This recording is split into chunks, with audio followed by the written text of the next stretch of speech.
I remember the first time I stepped inside the arena. The hot dust and overwhelming scent of sweat and blood mingling with the sweet aroma of spilt wine from the nearby taverns.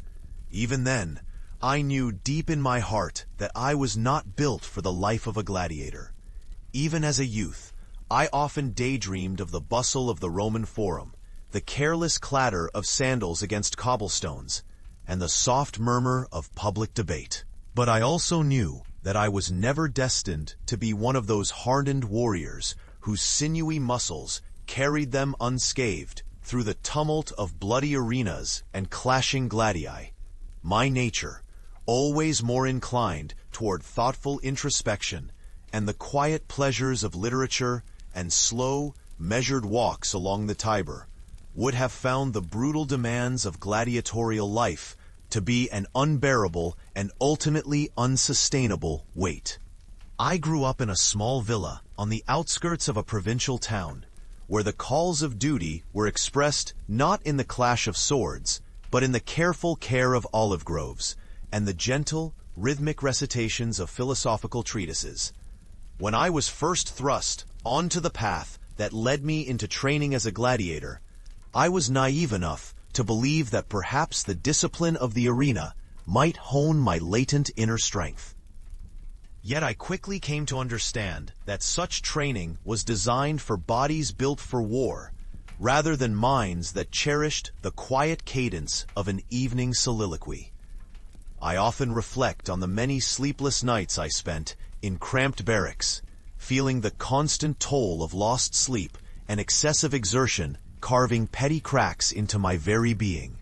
Even as my comrades, more robust and steely-eyed than I, embraced the relentless drills with a vigor that I could scarcely muster, I would lie awake in the dark, listening to the collective motions of my less thoughtful comrades, each heavy breath a reminder of their readiness for the coming contests, while I, with my mind forever wandering to the intricacies of Roman law and the detailed accounts of ancient lore, silently longed for a different fate. Of battles in the histories of Livy and Tacitus, found myself increasingly distant from the brutal immediacy of combat.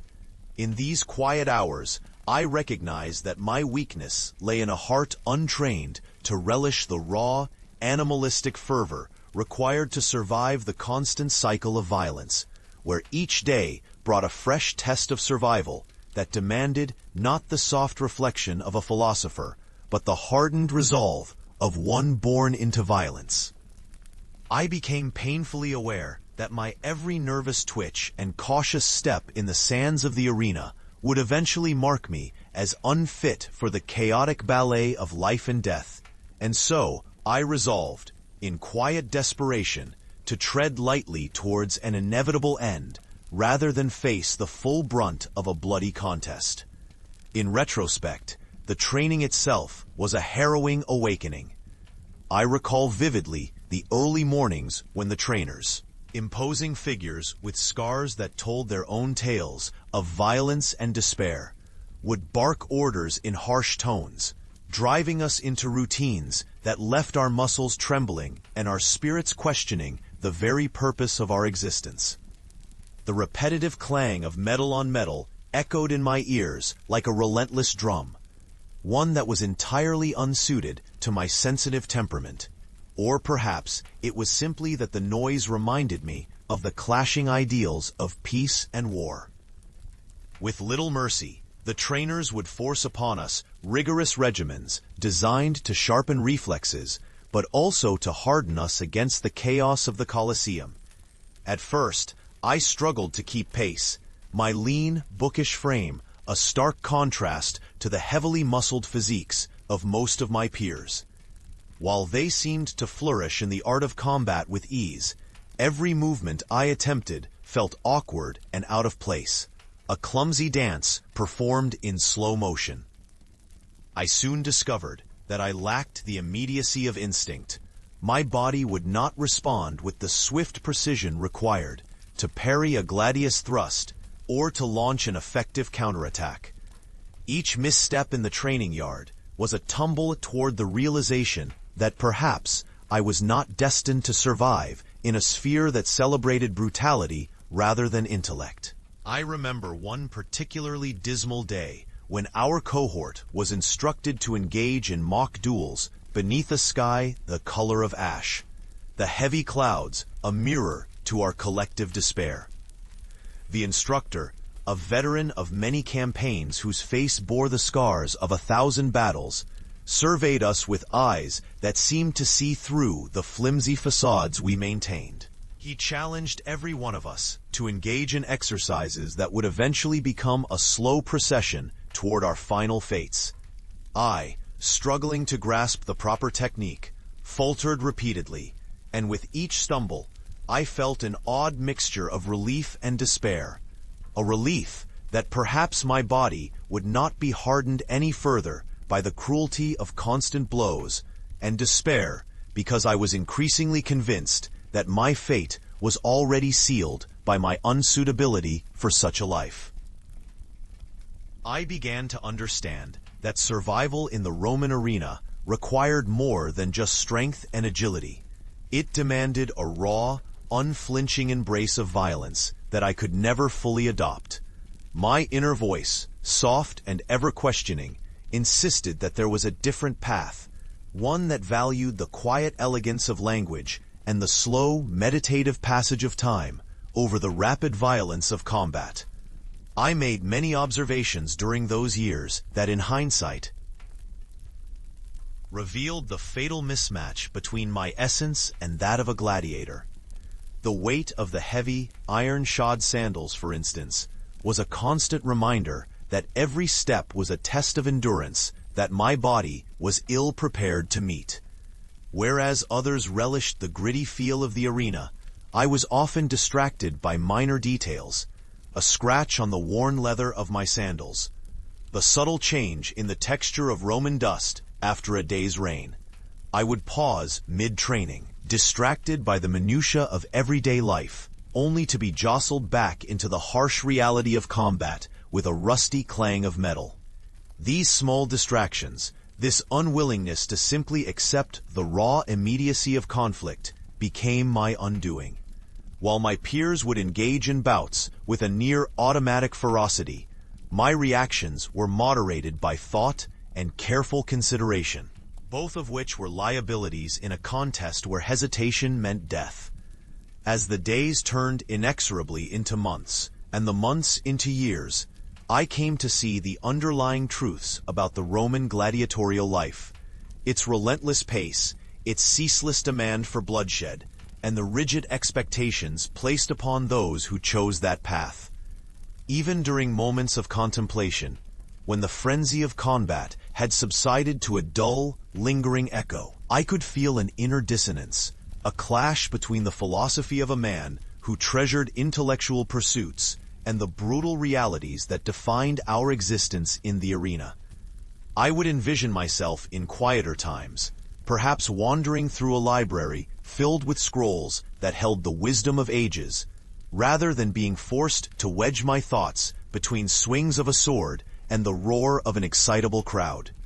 Such visions, I sensed, were but fleeting illusions of a life that might have been, a stark contrast to the incessant drumbeat of violence that had come to define every waking moment on the sands. The physical demands of maintaining a hardened body, the constant need to anticipate and react in a split second, and the habitual suppression of any tender emotion to avoid being perceived as weak, were all forces that birthed a relentless strain on my spirit. My heart, attuned to the slow rhythms of nature and the gentle murmur of human conversation, recoiled at the unyielding cadence of savage conflict. I recall many heated disputes among the fellow fighters, moments when a subtle glance or an offhand remark would ignite a fierce display of anger and resolve that had nothing to do with the art of battle, and everything to do with the unspoken yet palpable necessity of survival. I would often be caught in these moments, standing on the fringes of both conversation and violence, an unwilling observer whose very presence seemed to challenge those who embraced the fiercer aspects of our training. It became apparent that in an environment that prized quick reflexes and an even quicker temper, my measured pace and reflective nature were liabilities. My attempts to reason with others over the proper way to hold a shield or the best angle for a defensive stance were met with grunts or derisive chuckles, as if the very notion of measured discourse were meant for another life entirely, one where philosophers thrived and warriors were not required to slice through the quiet dignity of reason. In these exchanges, I understood that there was little room for nuance, only the binary choice between physical prowess and fatal hesitation. Over time, I noticed that my own body began to betray the subtle signals of my unsuitability. While my peers developed calloused hands and honed reflexes through endless repetition of violent maneuvers, I found that each session left me with lingering aches and a certain stiffness that no amount of oiling or gentle massage could relieve. There were mornings when I woke with such a profound sense of fatigue that even the simplest task, such as the deliberate unsheathing of my sword or the careful donning of my armor, became monumental undertakings. The physical regimen exacted a heavy toll upon my constitution, and with each passing bout, I recognized a gradual erosion of the qualities that had once defined my unhurried approach to life. My very limbs, once adept at the slow, measured movements of a scholar arranging his precious scrolls, now felt as if they had been fashioned for rapid, violent motion, a transformation that I found deeply unsettling. In truth, I harbored a quiet, persistent dread that each day might strip away another element of my former self, until I was little more than a relic of the man I had once been. A man who had treasured the whisper of wind through trees and the measured cadence of thoughtful debate.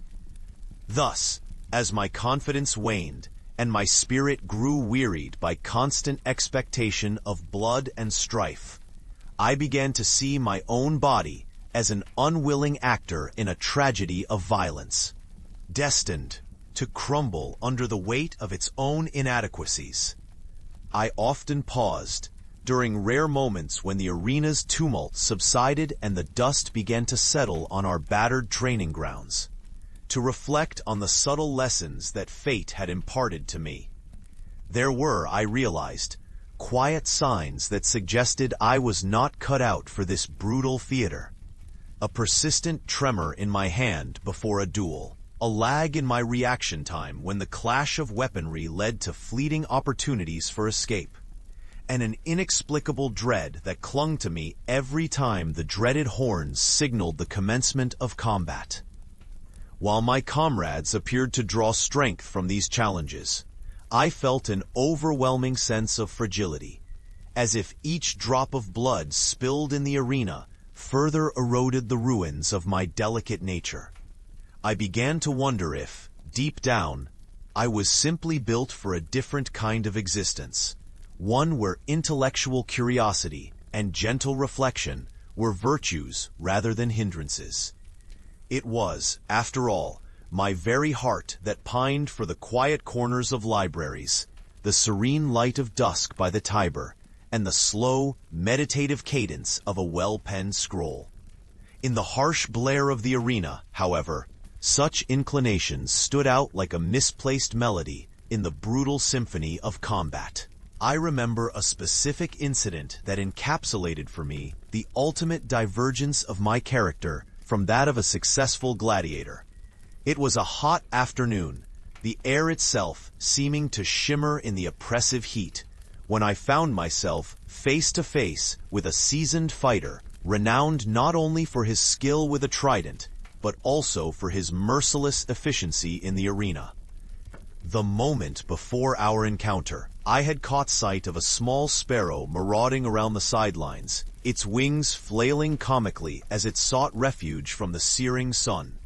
An image that seemed to suggest, in its own trivial way, the universal struggle for survival against overwhelming odds. Such images, fleeting as they were, stirred within me a deep empathy for every creature that must contend with the capricious whims of fate. As we clashed, I recall that even the very air around us seemed to tense in anticipation of the violence to come. The fighter, his eyes alight with a feral gleam, moved with a swift and deadly precision that left no room for error, while I found myself hesitating, not out of cowardice, but out of an innate reluctance to fully commit to the lethal embrace of brutality. His every movement was a lesson in calculation and speed, virtues which, though admirable, had no place in a man whose thoughts were weighed down by reflection and emotion. My faltering, indecisive responses, a moment's delay in parrying his thrust, a too long pause in retreating, were catalogued in my mind as clear evidence that I was not built for this savage arena. In that moment, as the crowd's roars blurred into an incomprehensible cacophony, I accepted the quiet truth that my heart was simply not fashioned for the elemental marriage of violence and valor that defined the gladiatorial way of life. I have since come to study the writings and doctrinal treatises of ages past, seeking solace in the words of those who had once observed the fine line between civility and savagery. In the margins of a softly illuminated scroll one evening, I read of a great orator who described the life of a gladiator as one of immutable consequence, a fate determined by the confluence of physical prowess, raw fortune, and an unyielding desire to embrace chaos. The idea unsettled me deeply. I could not reconcile this brutal inevitability with my own nature, which was instead oriented toward reason, caution, and a measured pace that celebrated the simple pleasures of existence. I realized that my misgivings were not merely the nervous tremors of a reluctant warrior, but were reflections of a deeper intrinsic dissonance between my inner being and the external demands of a life predicated on constant violence. The relentless expectation to transform every moment into a display of virile strength and rapid reaction was a stricture that seemed designed for souls imbued with instinctual ferocity, rather than for one marked by deliberate, thoughtful introspection. Each encounter in the arena left me not only physically exhausted, but emotionally frayed, a painful reminder that my gentle spirit was being battered against the hard, unforgiving stone of necessity. I also became acutely aware of the profound cultural differences that set me apart from other men in the arena. While many honored the tradition of battle as a rite of passage, a means of demonstrating honor, undaunted bravery, and the unwavering determination to face mortal peril, I found that such valor was not an end in itself, but a superficial veneer that concealed deeper fears and vulnerabilities. I often found myself pondering the philosophy behind the gladiatorial spectacle. Was it truly the expression of unfettered courage, or was it nothing more than a desperate attempt to distract the populace from the uncertainties of daily life with the theater of violence? My quiet musings, uncharacteristic perhaps in a man of my circumstance, led me to consider that survival on the sands was as much about mental resilience as it was about physical might. And in that regard, I knew I was sorely lacking. I was not a man of instinct who could instantly transform fear into adrenaline-fueled determination. Instead, I suffered from an almost pathological tendency to overthink each move, to analyze every thrust and parry, until the moment for action had long since passed. Such introspection, delightful in quieter intellectual pursuits, was a fatal flaw in the chaotic immediacy demanded by life and death in the Roman arenas. In the long, relentless hours that passed between bouts, during which I sat in the flickering light of campfires and listened to the low murmur of my fellow combatants discussing their fleeting victories and inevitable defeats, I felt a growing loneliness, an isolation born from the internal conflict between who I was and what I was forced to become. I remember one chilly evening after a particularly grueling session of training, when the cold seeped into my bones and the flicker of dying torches cast long, unsettling shadows on the ground. I sat alone on a rough-hewn stone, wrapping my arms around my knees and gazing into the dark distance where the murmurs of past glories and ancient tragedies intertwined. In that solitary moment, the weight of my misfit existence pressed down upon me, and I could no longer deny that every swing of my sword, every drop of sweat shed in the arena, was a painful reminder of the path I had been compelled to follow, a path that brought me ever closer to a destiny steeped in violence and despair. I longed for the serenity of well-thumbed parchment and the quiet companionship of thoughtful dialogue, rather than the constant anticipation of the next brutal encounter. Even as I engaged in the daily rituals demanded by our masters, each choreographed drill designed to transform us from mere men into instruments of spectacle, I felt as if I were performing a role in a cumbersome play for which I had never auditioned. The veneer of bravado that many of my comrades maintained was to me a thin mask that could never hide the trembling uncertainty within.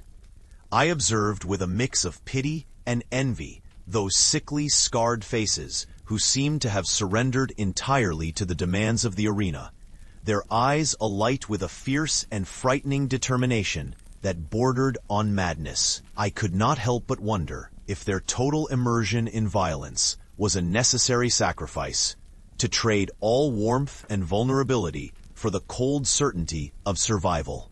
For every hearty laugh that erupted during moments of brief respite, I recalled the inner voice that chided me for each pause, for every time I seemed to linger too long and fought amidst the rapid-fire demands of combat.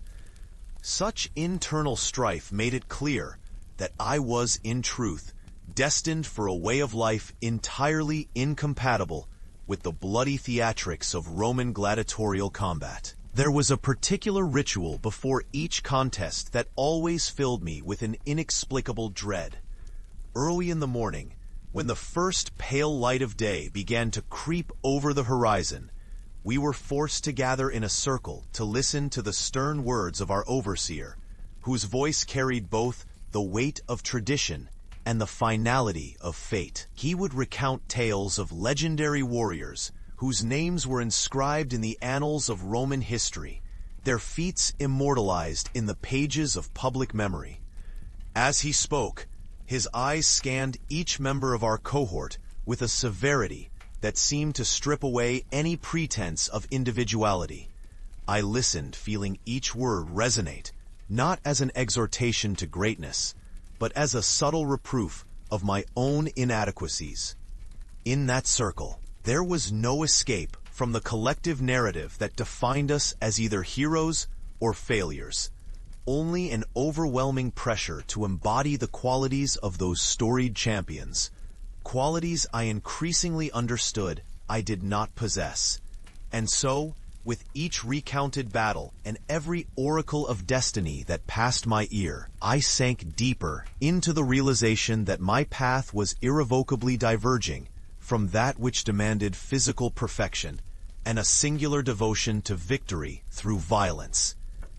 I began to notice how my physical constitution, ever sensitive and inclined to the gentler rhythms of life, could hardly withstand the continuous strain imposed by the life I was forced to live.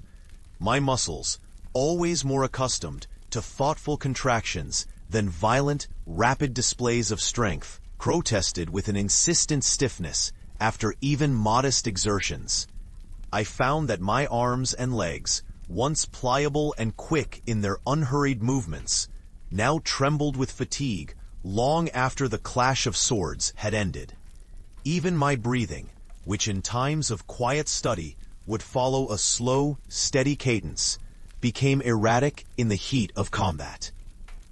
A stark reminder that my body was not naturally attuned to the unrelenting pulses of adrenaline required by the art of gladiatorial combat. Each bout left me feeling as if I had been drained not only of energy, but of a part of my very self, a peace that perhaps belonged more rightfully to a life of quiet contemplation than one of martial excess. Over the long months and years, the physical and mental toll of this life became increasingly evident. I began to exhibit signs of weariness that were not seen among those who embraced the fighting spirit with vigor and reckless abandon. My eyes, once bright with inquisitiveness and wonder, grew dimmer as the constant glare of battle replaced the gentle illumination of knowledge and learning. I noticed scars, small, almost insignificant marks that marred my skin like a series of unfortunate reminders that I bore as evidence of my inability to adapt to the ruthless demands of the arena.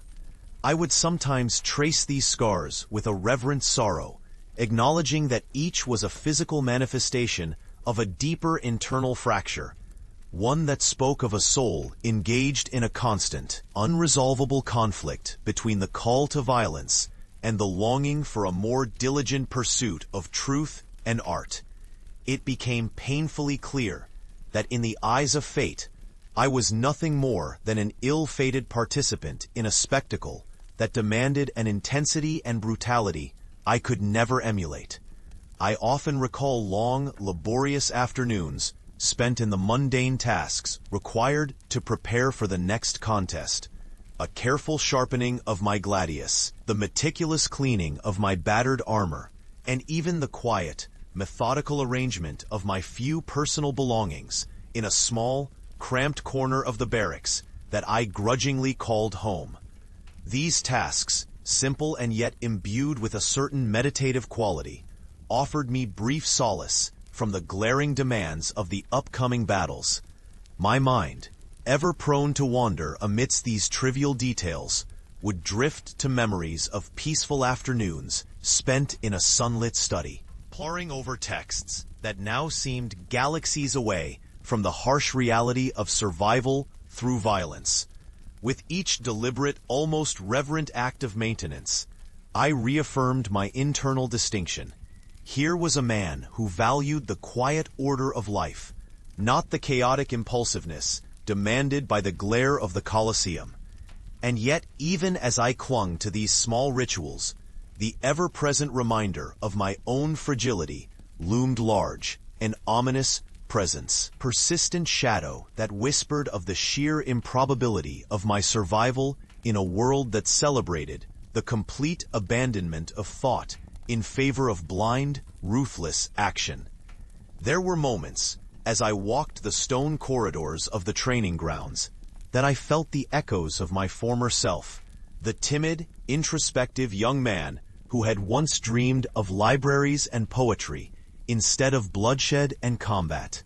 I recall, with a bittersweet clarity, the sensation of the cool stone beneath my feet as I meandered along paths that twisted through the camp like the gentle curves of a well-loved manuscript.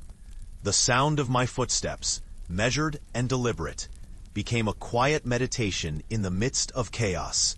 I found that in these solitary moments, the internal conflict between what I was and what I was forced to be came into sharp relief. The raging discord between my soul's natural inclination for measured reflection and the violent immediacy of my environment could not be reconciled. Each step that carried me further into the heart of the camp was a tacit acknowledgement that my spirit remained, in some essential way, out of sync with the brutal demands of the warrior's life. I also contemplated, with a certain resigned humor, the peculiar rituals and superstitions that seemed to envelop every facet of gladiatorial life. It was not uncommon to witness warriors pausing before a match to offer a quiet prayer to mysterious deities of war and fortune, their voices barely audible above the pounding of their hearts. I, too, found myself repeating such rituals, though I did so with an internal irony. I knew that my prayers for a swift and painless end were not really prayers for victory, but rather silent acknowledgments of my own ineptitude. My fellow fighters might evoke Mars with fervor, trusting in the divine spark of combat.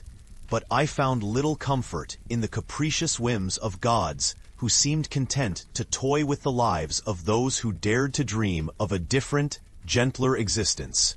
In the end, I realized that my very survival depended not on the favor of celestial beings, but on a grim calculus of endurance, quick thinking, and the ability to suppress every tender thought in favor of the cold determination to live another day on blood-stained sands. In quiet moments during the night, when the rough-hewn quarters fell silent and the only sound was the slow rustling of my own measured breath, I would sometimes allow my mind to wander back to a time when I had believed firmly in the nobility of discipline and valor. I had once harbored hopes that, through sheer hard work and dedication, I might overcome my natural inclinations and perhaps even earn a sliver of honor in the eyes of Rome. But as seasons passed, the same dreams that had once lit my youthful imagination with the promise of glory came to reveal themselves as hollow illusions. I recognized with an aching clarity that the unforgiving nature of our world left little room for delicate souls, and that the gladiatorial arena celebrated only those who could commit wholeheartedly to the art of cruelty without ever stopping to consider the cost. I, with my hesitant heart and fluttering mind, was invariably out of step with this relentless rhythm, a mismatch that in time would become my undoing. My ongoing inner turmoil was compounded by the ever-present rites of selection and evaluation that defined our existence.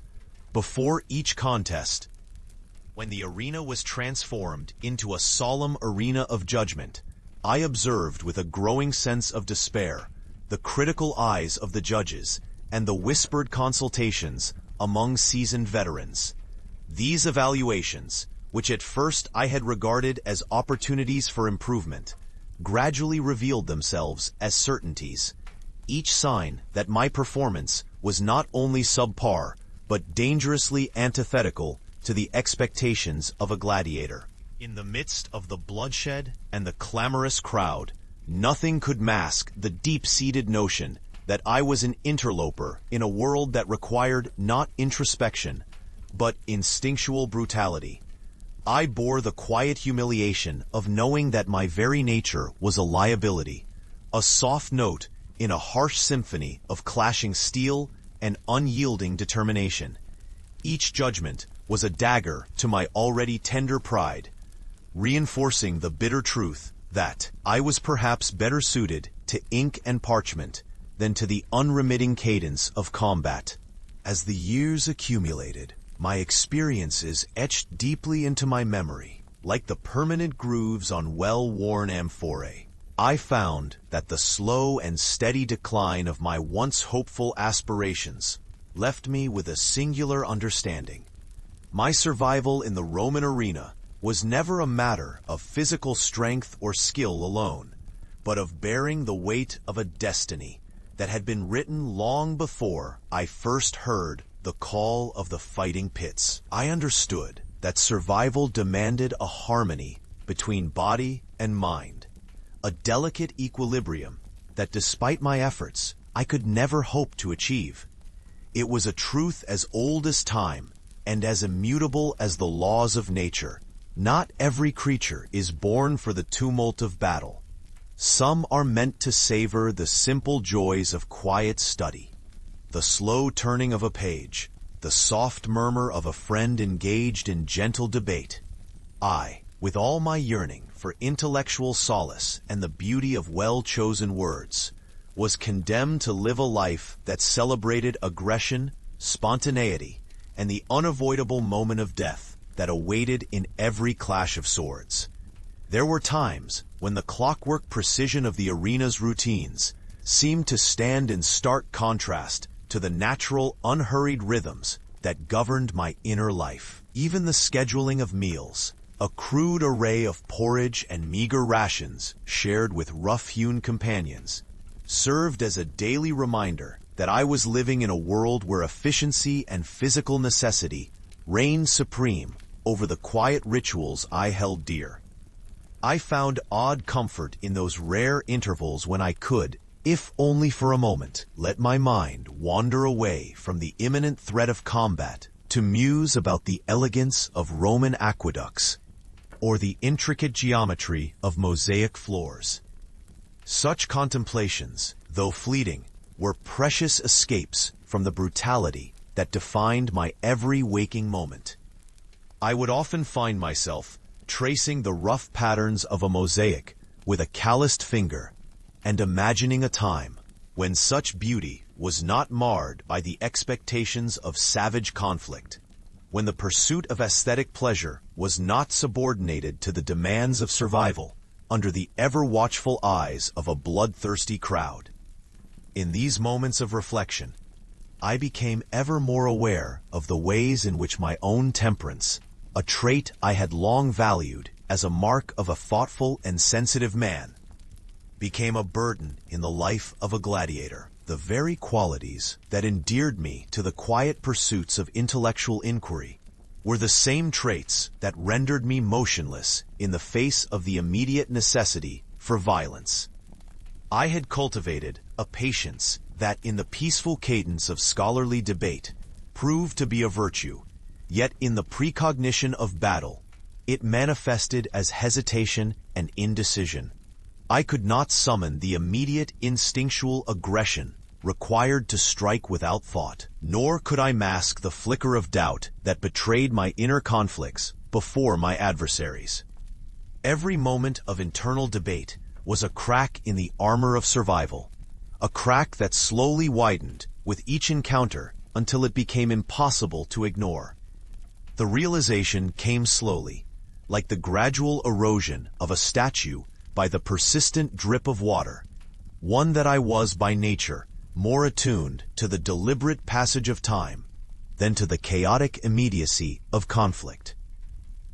My chronic hesitance, a byproduct of an overly reflective soul, effectively robbed me of the split-second decisions that were the difference between life and death.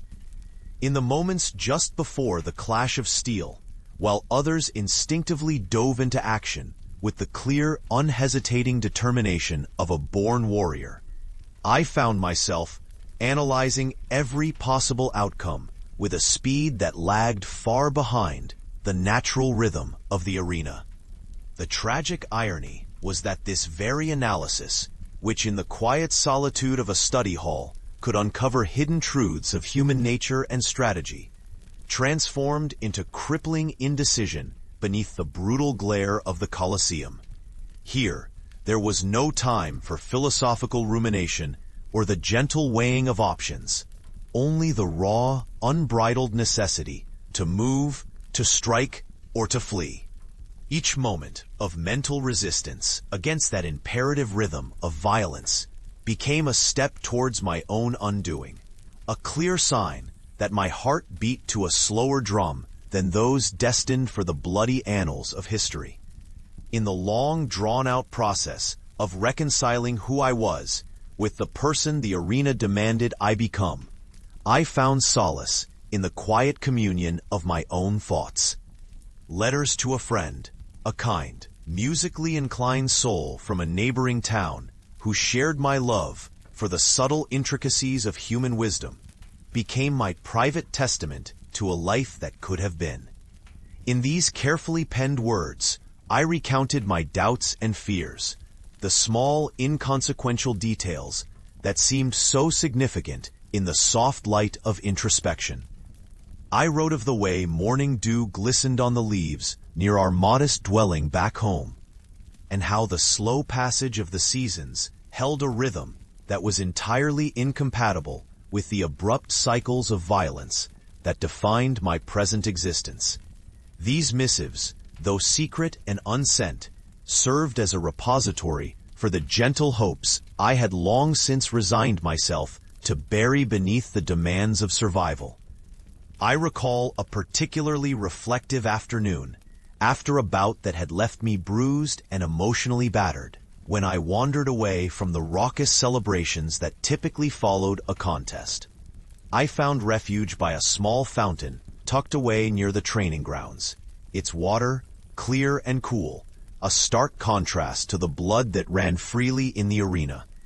As I sat on a smooth stone, dipping my hand into the refreshing liquid, I allowed myself to remember a time when I considered that every individual had a purpose uniquely suited to their nature. I pondered the possibility that perhaps my gentle disposition was not a curse, but a sign, an indication that life was meant to be savored slowly and mindfully, rather than devoured in a single, violent confrontation. The murmur of the water, the rustle of leaves overhead, and the faint clamor of distant voices merged into a quiet symphony that seemed to speak directly to the battered parts of my soul. In that moment, I accepted that my persistent inclination towards reflection and caution would forever render me an outsider in a world that prized the unfiltered expression of raw, unmediated force. Even when I was forced into the sweaty, chaotic whirl of a tournament day, I never could muster the exhilaration that colored the spirits of those who embraced the dance of combat with utter abandon. Instead, each fight was an interminable trial against my own nature, a testing ground for the boundaries of a mind that was, by its very essence, predisposed to delay, analysis, and a cautious regard for the sanctity of life. The din of the crowd, the resounding clash of weapon against shield, and the collective roar, as muscles strained and hearts pounded in unison, worked to magnify my innermost doubts until they became as palpable as the stinging sweat on my skin. Every time the signals rang out and the moment of violent encounter arrived, I felt a shudder within me, a shudder born of the recognition that my internal rhythm was simply out of sync with the hysterical tempo of the gladiatorial battle. Now, as I write these recollections in the quiet hours of an evening that seems to stretch out into an infinite canvas of memory, I cannot help but muse on the ways in which my frailty, both mental and physical, was an inescapable disqualification from the ceaseless contest of Roman blood sports. It is not a matter of ill fortune or a mere deficiency in training, but rather a fundamental, immutable truth about the nature of who I have always been. There is, I have come to understand, a certain dignity in acknowledging that not every man is destined for the brutal cadence of combat. Some of us are fated to slow, reflective arcs of thought that find richer meaning in moments of quiet endurance rather than fiery exploits on a blood-stained stage. In this prolonged journey of forced valor, I discovered that my heart, attuned to the gentle cadence of life and the intricacies of thought, was unyielding in its rebellion against the harsh, unyielding demands of the arena.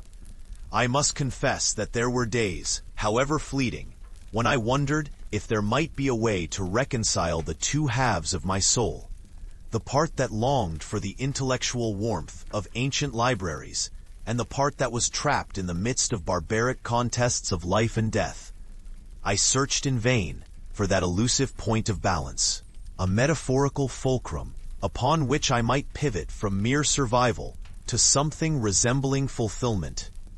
But as the sand of time slipped relentlessly through my fingers, it became apparent that such an equilibrium was a luxury reserved for those who possessed a nature both ferocious and unyielding, a combination that I, in all my gentle awkwardness and constant introspection, simply did not embody. This realization, as disheartening as it was, became a quiet anthem that resonated through the corridors of my mind. I was not meant for the relentless, unforgiving clash of swords and wills. I was meant for a life where each moment was savored as a subtle vignette in a larger tapestry of thoughtful existence. The final, resolute clarity came on a night when the moon hung low in the darkened sky, its pale light filtering through the narrow apertures of our barracks. In that hushed, almost sacred atmosphere, I sat by a small, sputtering oil lamp and allowed my thoughts to drift freely as they often had in the treasured solitude of my former studies. I embraced the deep certainty that had been growing within me, a certainty that each hesitation, each measured step away from the call of violence, was a silent confession of my true self. In my heart, I knew that survival in the representation of Rome's gladiatorial culture was for those whose spirits were wrought with the ferocity of battle, a kind of soul that my gentle, inquisitive nature would never be able to muster. The weight of this realization was both liberating and heartbreaking, for it meant that every moment spent in the arena was an act of quiet defiance against the truth of who I was meant to be. In these recollections, I see now that my life as a reluctant gladiator was a slow descent into a realm that celebrated only one facet of human achievement, the violent, unthinking surge of force. Each day in training and each contest in the arena served as a reminder that my inner essence, with all its contemplative wonder and gentle sensitivity, was fundamentally incompatible with the brutal demands of survival in ancient Rome.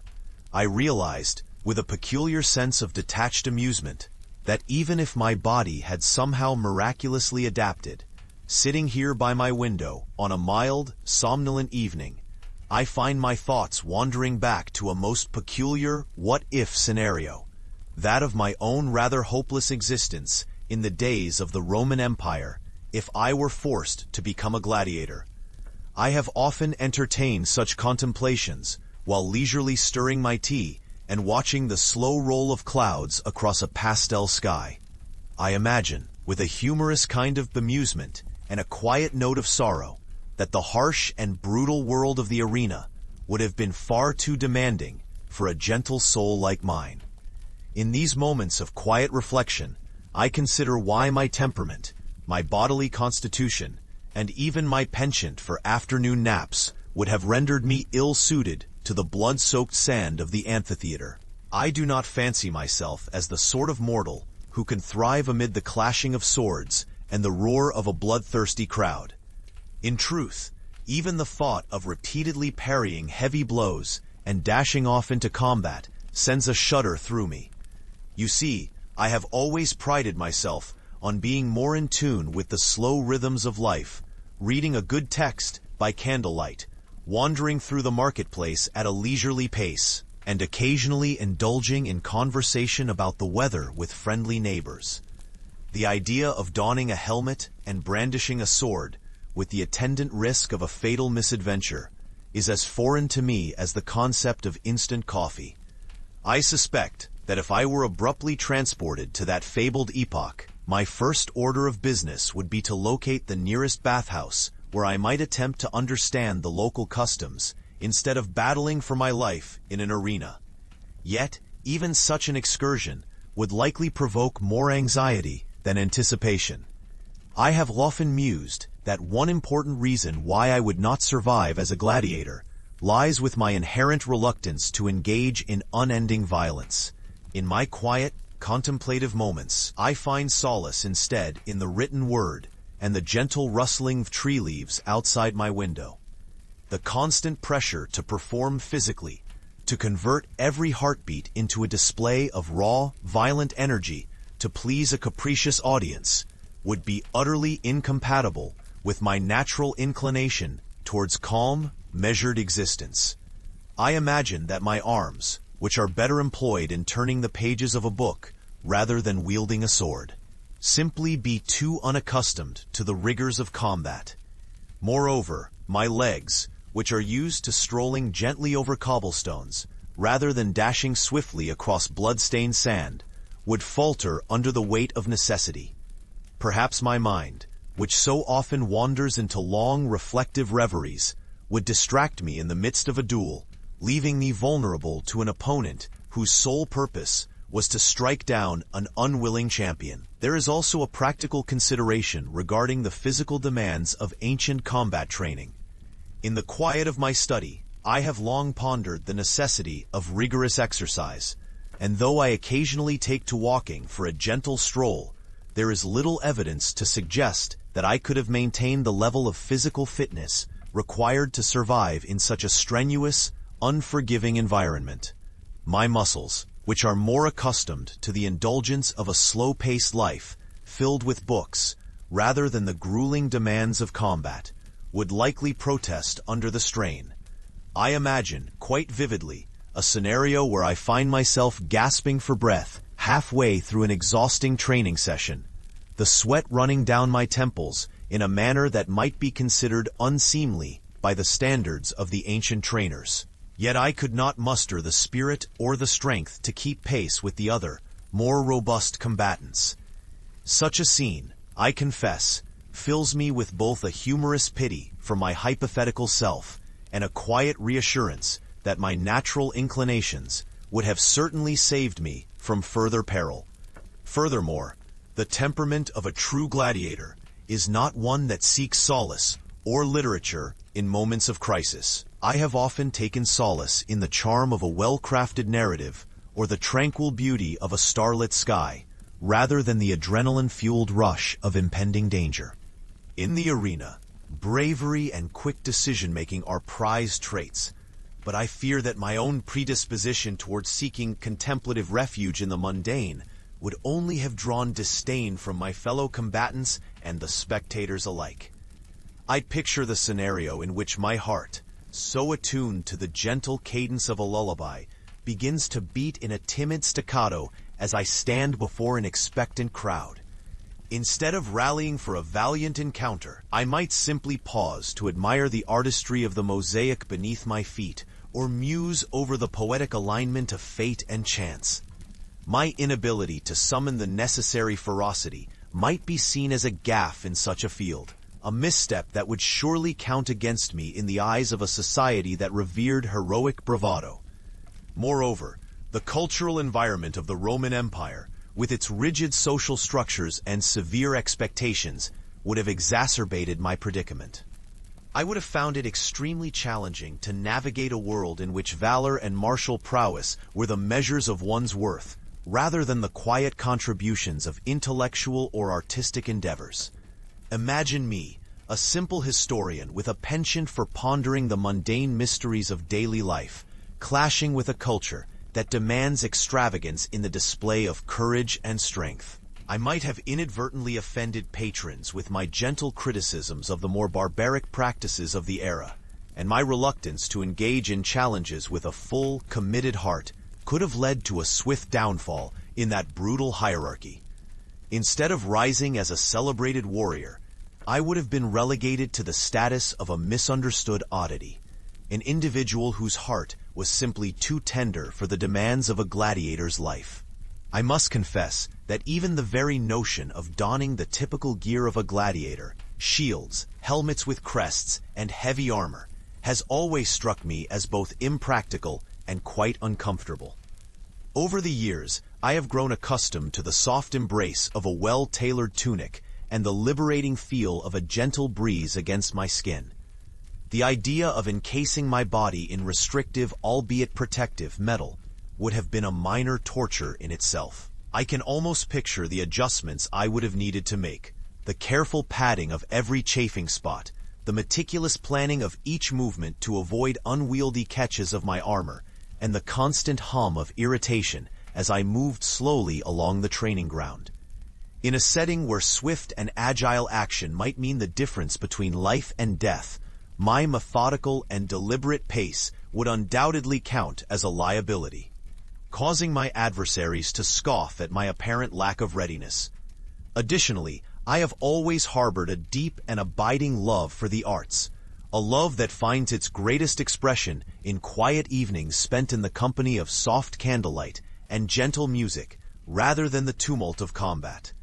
I relish the delicate humor of a well-spoken pun, and the subtle irony woven into a carefully constructed story. This fondness, in all its warmth and delicacy, would find little place amid the crude and harsh demands of gladiatorial life.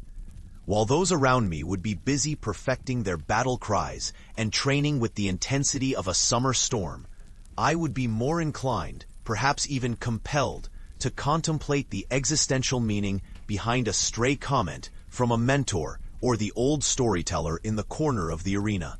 My mind, always wandering to philosophical realms, would find the constant confrontation of mortal danger not only physically exhausting, but also emotionally draining, as it would force me to sacrifice, even if unwillingly, the tranquil hours of literary pursuit that I hold so dear. I also think of the simple pleasures that formed the tapestry of my daily life: modest meals prepared with care, the soft murmur of conversation at an evening table, and the slow passage of time marked by the turning of seasons. In contrast, life as a gladiator would leave little room for such contemplative indulgences. Every day would be governed by the relentless mechanics of survival, a schedule punctuated only by the brutality of combat and the harsh demands of physical training. Had I found myself thrust into that world, I suspect that I would have sought refuge in any opportunity to slip away from the rigors of life on the sand, perhaps by retreating into quiet corners where, beneath a scanty shade, I might have allowed my mind to wander far from the grim realities of mortal combat. Even a brief moment of respite would have underscored the vast gulf between the life I cherish and the reality that awaited those who chose or were forced to stand in the arena. Then there is the matter of my temperament when faced with danger. I have always been what one might call a mild and reflective individual, prone more to pondering the stars above than to clashing swords with an adversary. In the heat of combat, where adrenaline surges and split-second decisions must translate into aggressive maneuvers, I fear that my mind would have been paralyzed by indecision. I have spent many a night lying awake, listening to the soft patter of rain against the windowpane, and even in those quiet moments, the specter of hesitation would have loomed large when it came to the split-second actions demanded in a fight. The elaborate routines of battle, celebrated in heroic ballads and witnessed on storied amphitheaters, would have mercilessly exposed my reluctance to act with the necessary vigor. Thus, my contemplative nature, so cherished in modern, peaceful times, would have served only to endanger me in a world where impulsiveness and decisive brutality reigns supreme. I also find myself thinking about the strange and subtle requirements of Roman etiquette in the midst of gladiatorial combat, a world where honor was a currency traded in fleeting glances and brief, forceful gestures, rather than in the measured word or a kindly smile. While my leisurely disposition might have served me well in the quiet rooms of a scholar's residence, it would hardly have earned me respect on the noisy, dust-filled arena floors, where every slight gesture could be the difference between adoration and derision. I was never one to take offense easily, and yet I suspect that my gentle manner would have clashed terribly with the expectations of a society that prized a robust and unyielding spirit. In such a world, even the simplest actions would be scrutinized, and any hint of a thoughtful pause might have been interpreted as weakness. I imagine, amid the tumult of a fight, fumbling to reconcile an inner urge to reflect on the irony of one's situation, with the immediate need to commit to a swing of the sword. Such internal indecision, however slight, would have quickly become a fatal flaw, both in the eyes of a bloodthirsty audience and on the harsh, unforgiving sand. More than anything, I find that the very idea of experiencing life as a gladiator is antithetical to my soul's pursuits.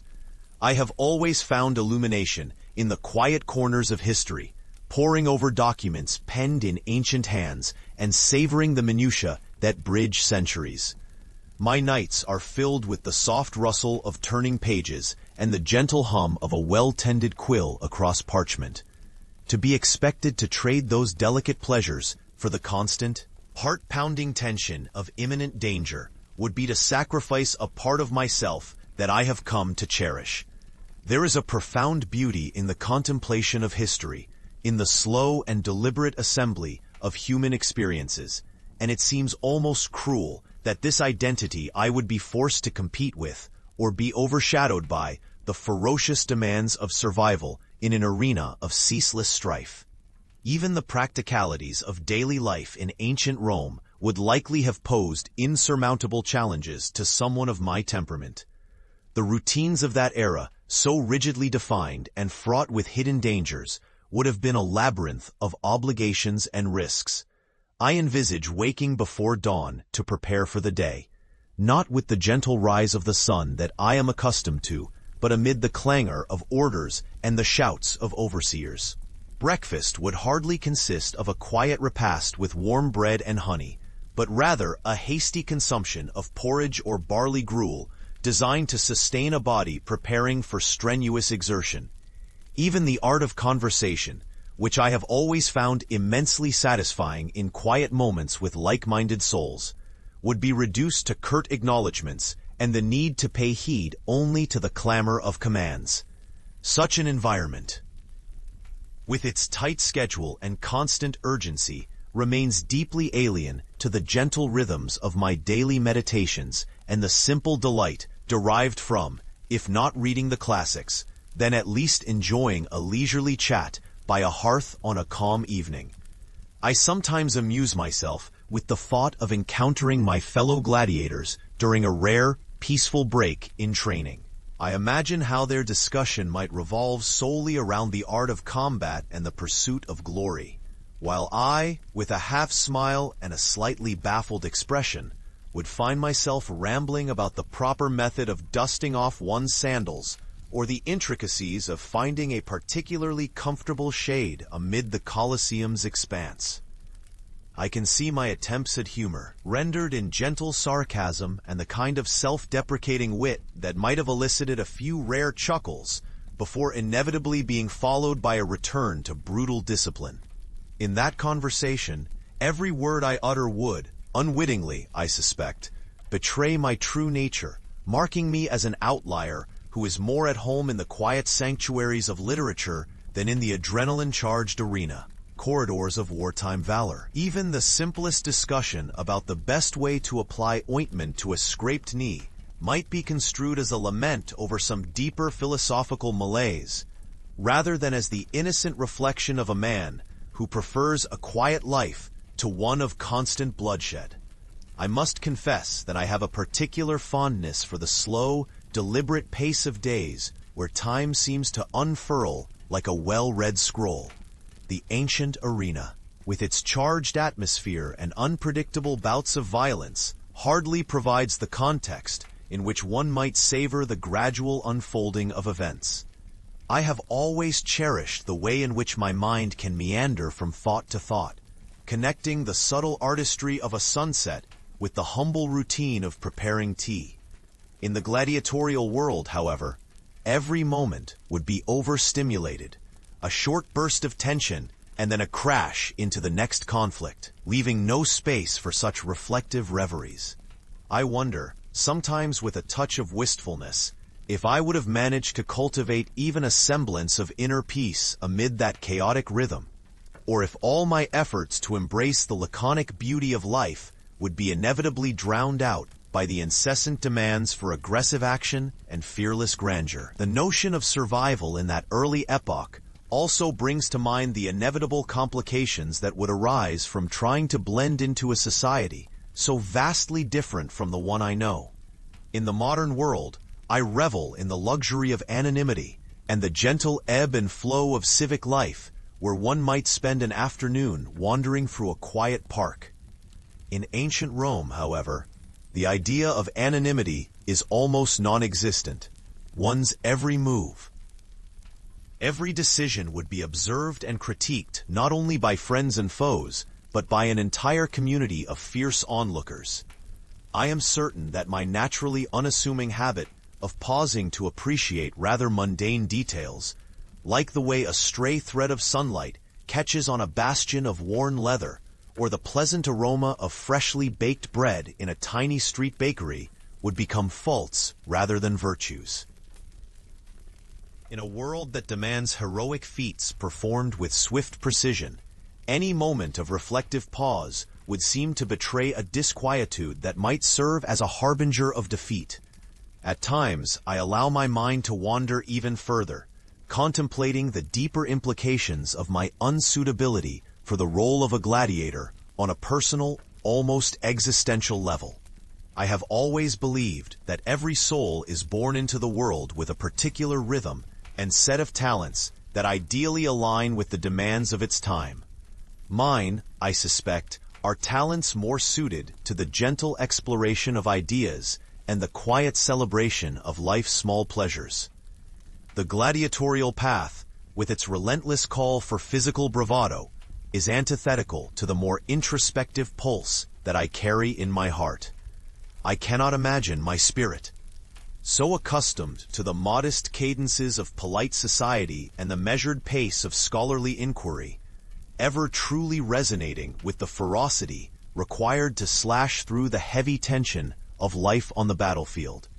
In a sense, my very nature seems to protest against the notion of a life defined solely by the clamor of combat and the ceaseless demand for valor.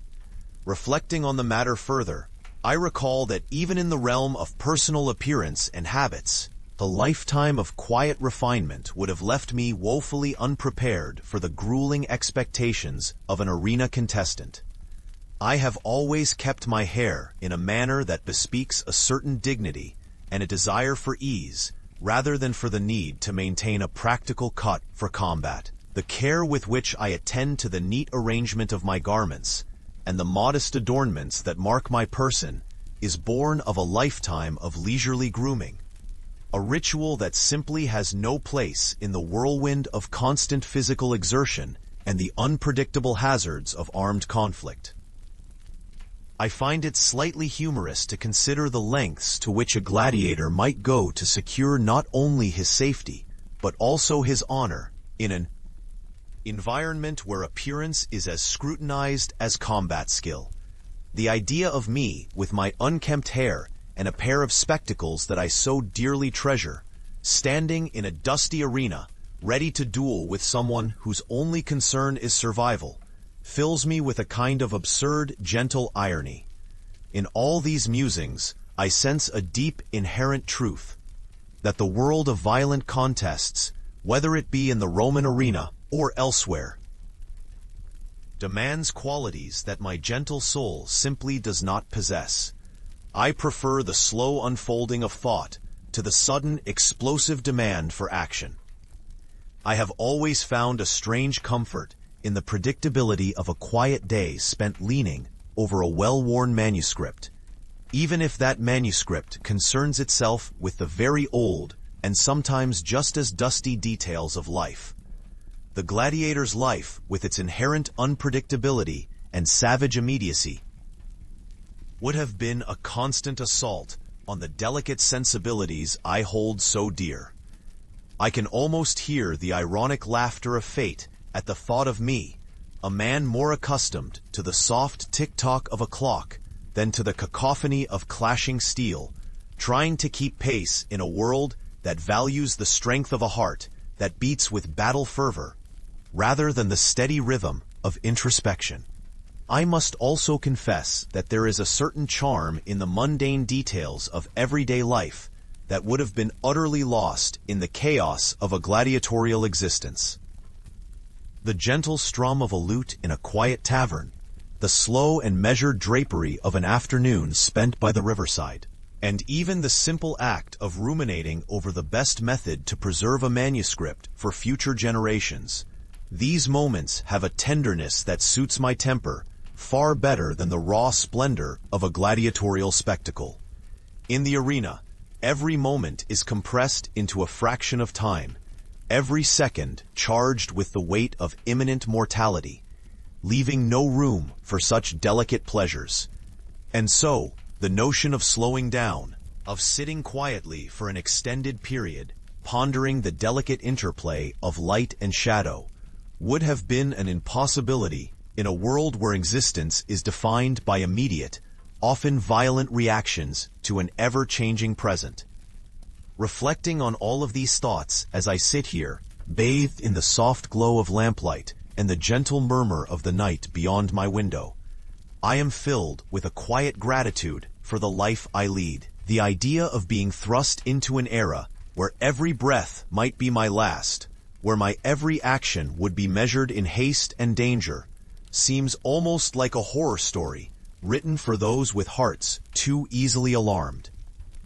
I take mild pleasure in imagining how I might have fumbled through even the most basic training routines, my limbs moving with a hesitance that is more suited to a languid dance than to the rigorous demands of physical conflict. Poised uncertainly on the edge of a sandy arena, eyes darting about in search of some refuge or escape route, is both amusing and deeply poignant in its testament to my nature. It is as if the cadence of my existence, attuned solely to the whispers of gentle winds and the soft turn of a page, could never harmonize with the thunderous pulse of violence. Yet, there is also an undeniable charm in the quiet resilience of the human spirit. Despite my own clear unsuitability for the rough and tumble life of ancient combat, I concede with a touch of humor that perhaps there is a lesson in such odd musings, a lesson in the beauty of being true to one's own nature. For every hero celebrated in grand epic tales, there is a quieter soul who finds solace in the mundane and the reflective. I like to think that my own gentle approach has its own merits. That by embracing a life dedicated to the appreciation of art, history, and subtle nuances, I have carved out a place for myself in the tapestry of human experiences.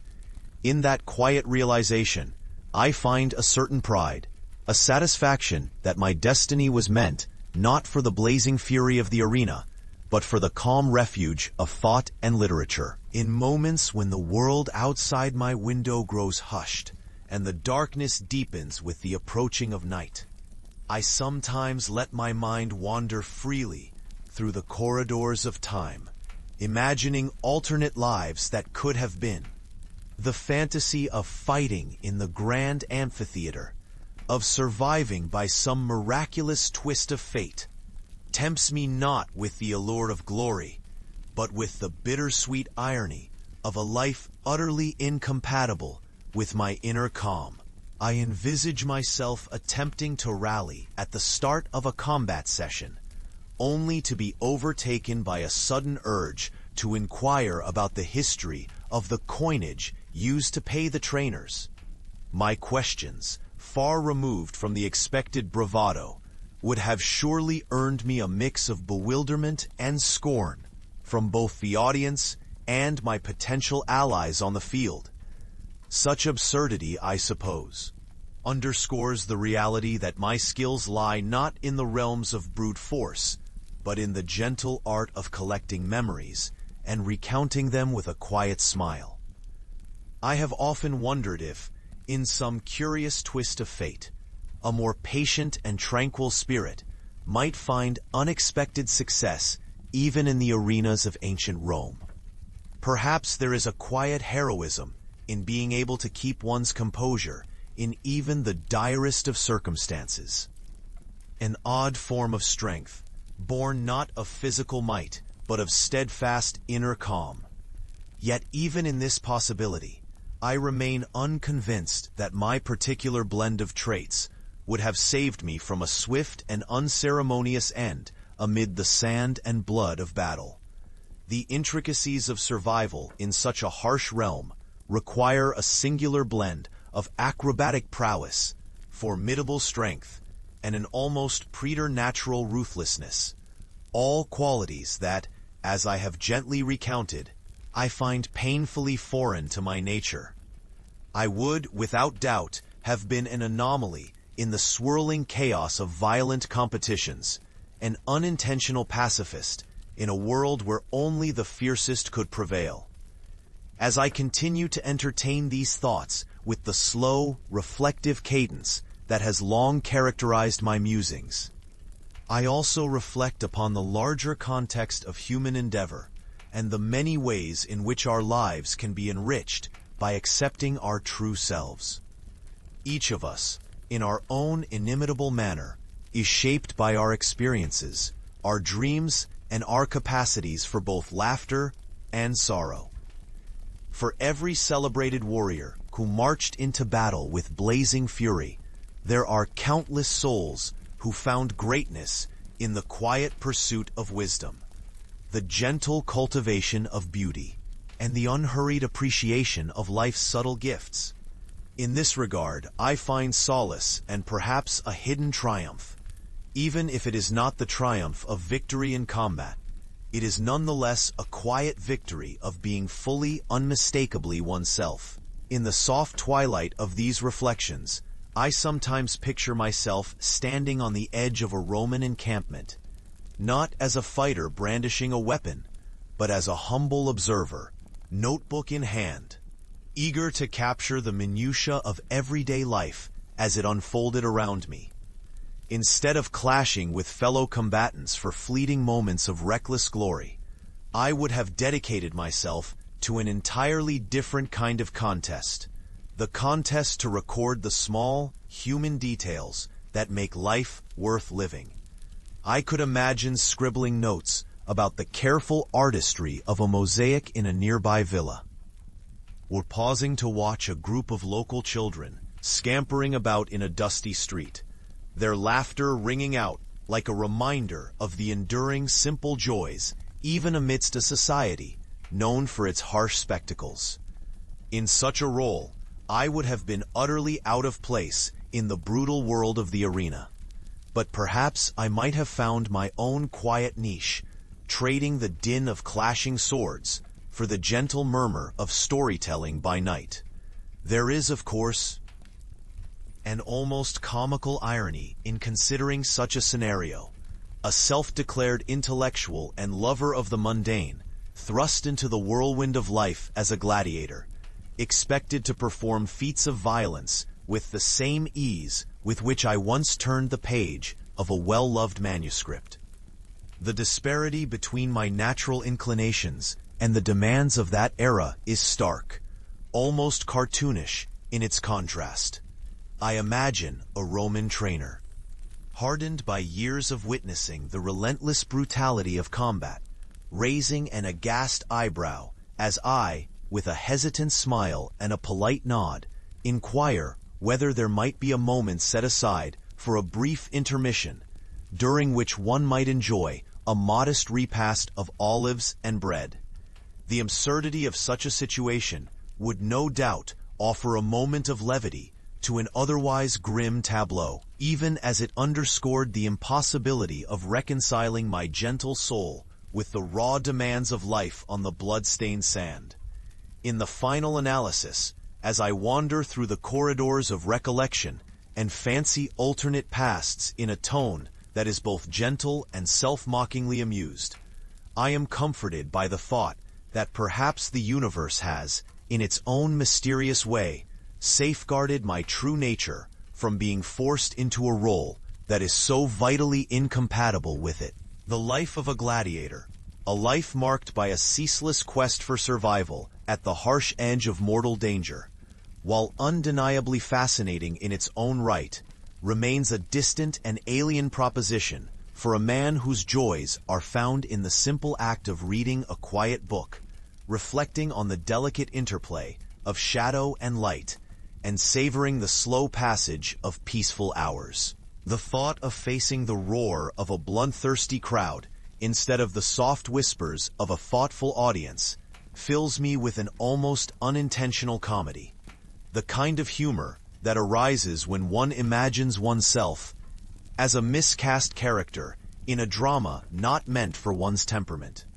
In the final moments of these ruminations, as the silence of the approaching night wraps around me like a soft, familiar cloak, I feel a deep gratitude for the life I have been allowed to lead, a life filled not with the frantic clashes of steel and the violent cries of combat, but with the gentle rhythm of thoughtful reflection and the quiet beauty of everyday details. It is a life that might be considered unremarkable by those who prize unabashed courage and physical prowess, yet in its own modest way, it sings a lullaby of perseverance and authenticity. I imagine that if fate had chosen to cast me as a gladiator, my story might have ended in a series of clumsy missteps and gentle retreats from the battlefield. a narrative of quiet resignations rather than triumphant clashes. There is a certain poetry, if not in the traditional sense of epic glory, then in the measured cadence of a life that dares to value introspection over conquest. So, as I settle back into the soft embrace of my evening chair, with a slight smile playing on my lips and a lingering sense of amusement in my heart, I allow these musings to lull me into a state of serene contentment.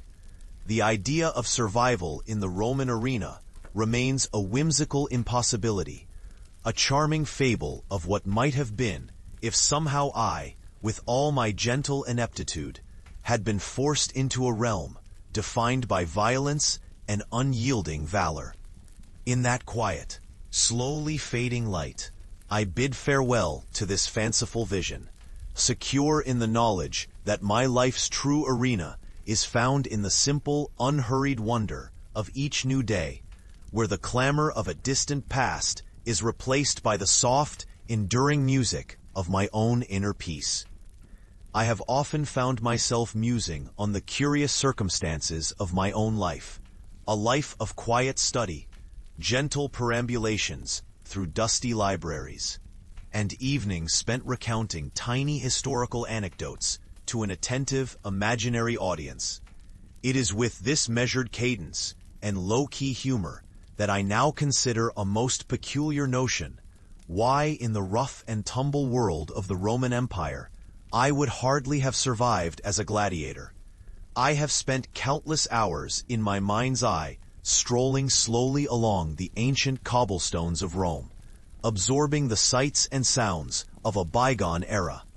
In those reveries, the frenetic energy of the amphitheater mingled with my own awkward hesitations and timid habits, and so I find myself compelled to recount, in excruciating and deliberate detail, the reasons why the humble, bookish historian you see before you would never have made it amid the brutal contests and daily rigors set by that ancient society.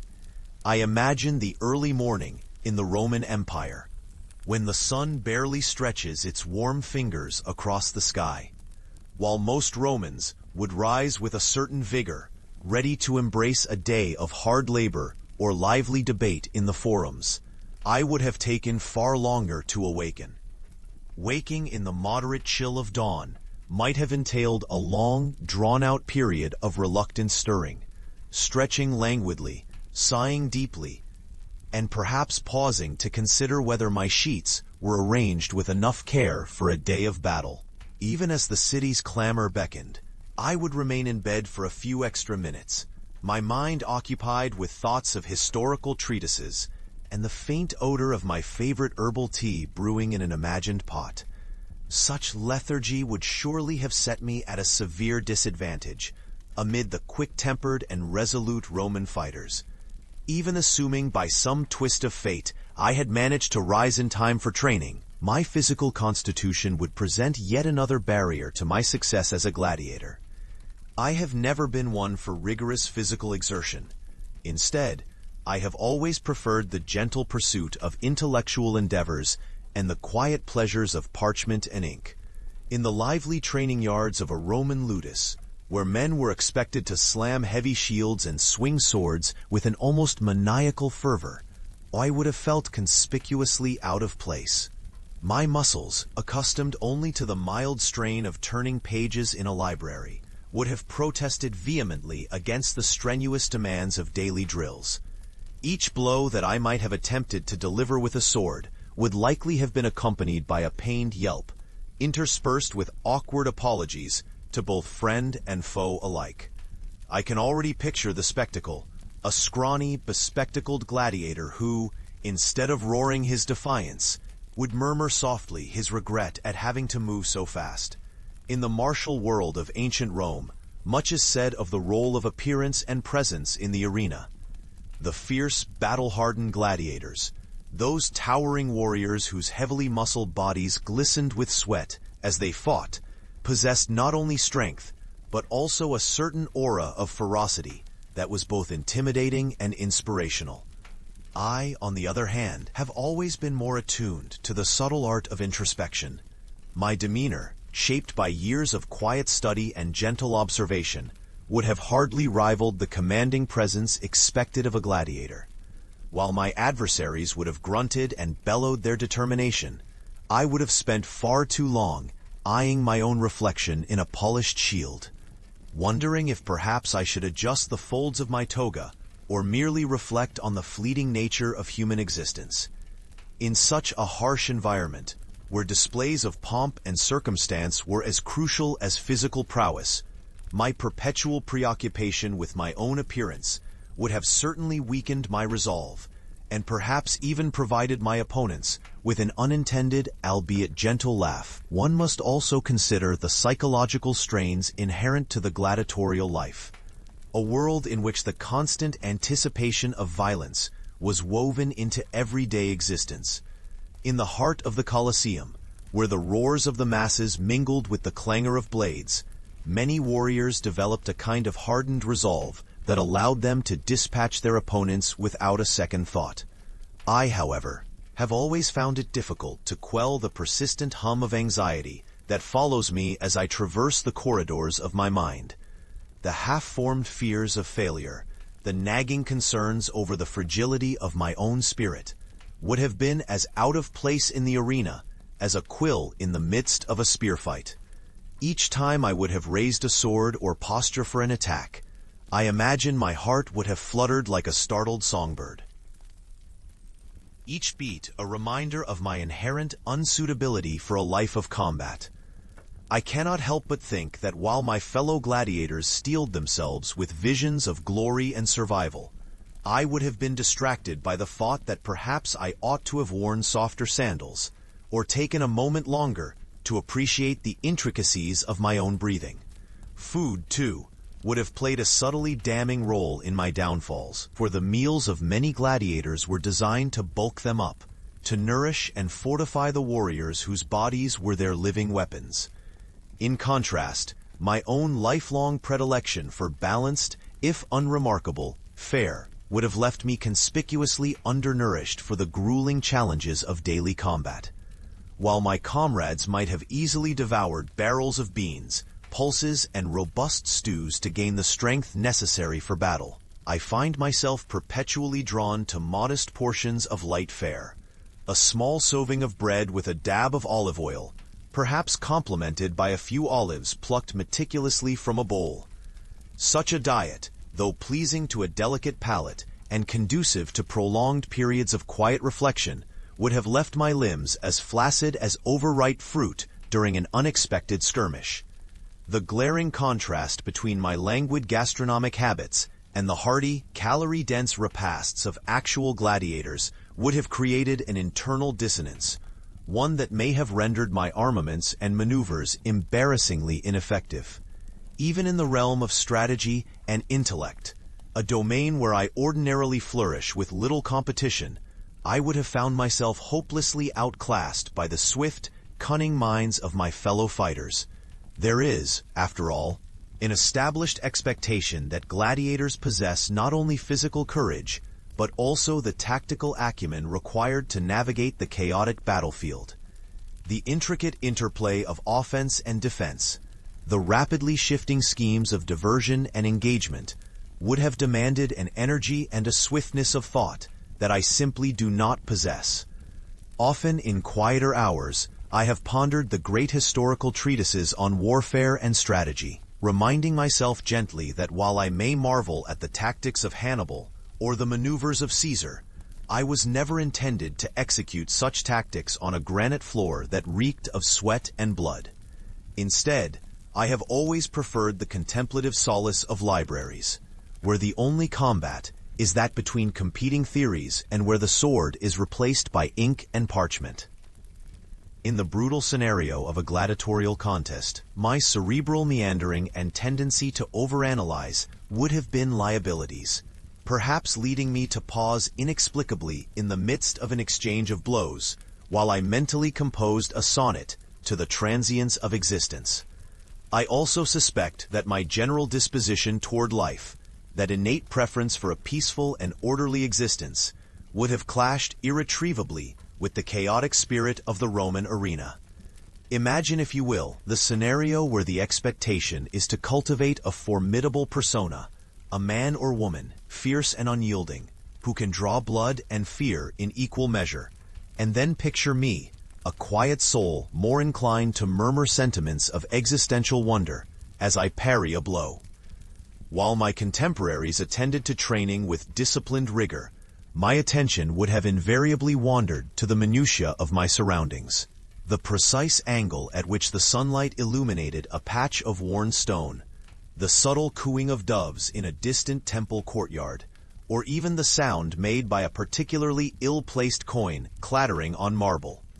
It is difficult to conjure a scenario in which such distractions would lead to victory in a contest of life and death.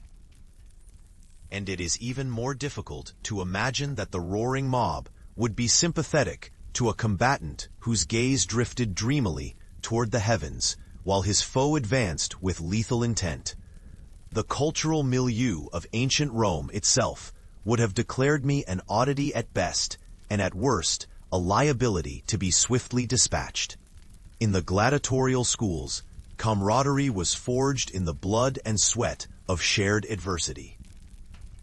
Bonds were sealed by the knowledge that every man and woman might at any moment be called upon to sacrifice everything in service of survival and spectacle. I, with my persistent inclination toward introspection, gentle humor, and an almost maddening dexterity in reciting long passages of philosophical inquiry at inopportune moments, would have unsettled such a close-knit circle. Where my fellow trainees exchanged terse battle cries and set plans with sharp efficiency, I imagine my contributions would have taken the form of musing about the historical evolution of the Roman numeral system, or nervously referencing a lecture on the etymology of martial terms. My reluctance to conform to the strict, phlegmatic customs of the arena might have even inspired some to regard me as more of a scholar than a soldier, a label scarcely respected when one was expected to shed blood for the sake of amusement. I recall with a mixture of wistfulness and bemusement the many evenings I have spent poring over texts that analyze the psychology of combat and the cultural expectations of bravery. In those discussions documented for posterity, the contrast between raw physicality and refined thought is a recurring theme. I have come to believe that while intellectual prowess is a gift in many arenas of modern life, it is hardly the attribute that would win applause from a bloodthirsty Roman crowd. In the midst of clamorous celebrations, where the roar of the audience was as much a part of the performance as the feats of physical mastery, my gentle mannerisms, my measured gestures, my hushed tone when delivering even the simplest victory cry, would have been seen as a form of ineffable weakness. It is rather amusing to imagine that while others sought to cultivate an image of resolute ferocity, I would have starred in a less than heroic performance, narrating my every move as though each was an allegory for the fleeting nature of mortal endeavors. During the rigorous training sessions in the ludus, I would have been subjected to a series of drills designed to toughen the spirit and flesh. Instead of the high-spirited competitiveness that characterized most gladiators, my reactions would have been tempered by a disarming sincerity. When it came time to spar or practice combat maneuvers, I suspect my attempt at graceful swordplay would have turned into an unintentional, if picturesque, pantomime of clumsiness. In one instance that comes to mind, though it is mostly a figment of my imagination, I perhaps would have attempted an overly elaborate flourish with my gladius, only to discover mid-swing that my foot had become hopelessly entangled in a stray piece of cloth, likely from my own tunic. The resulting tumble, though devoid of true harm, would have elicited a symphony of guffaws from my peers, echoing down the training yard like a chorus of ancient laughter.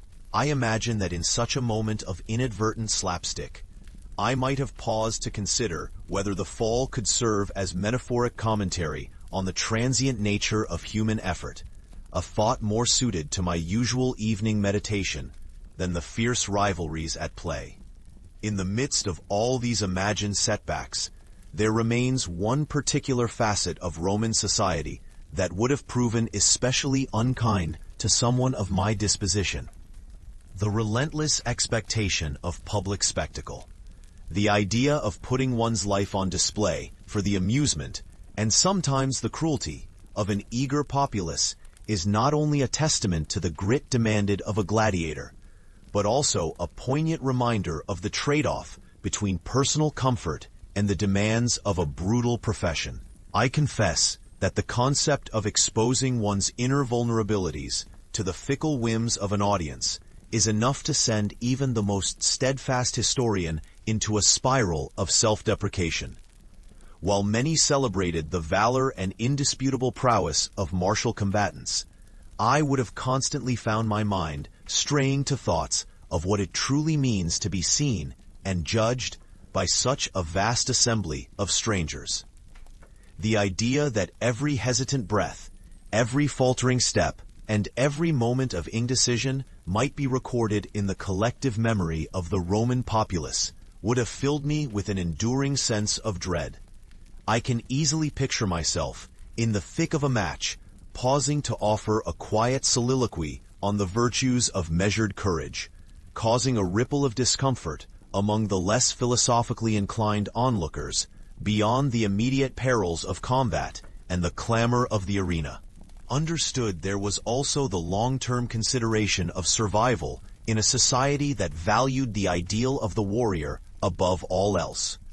The Roman Empire was a machine that operated on the principles of strength, endurance, and a ceaseless willingness to risk one's life for honor or notoriety.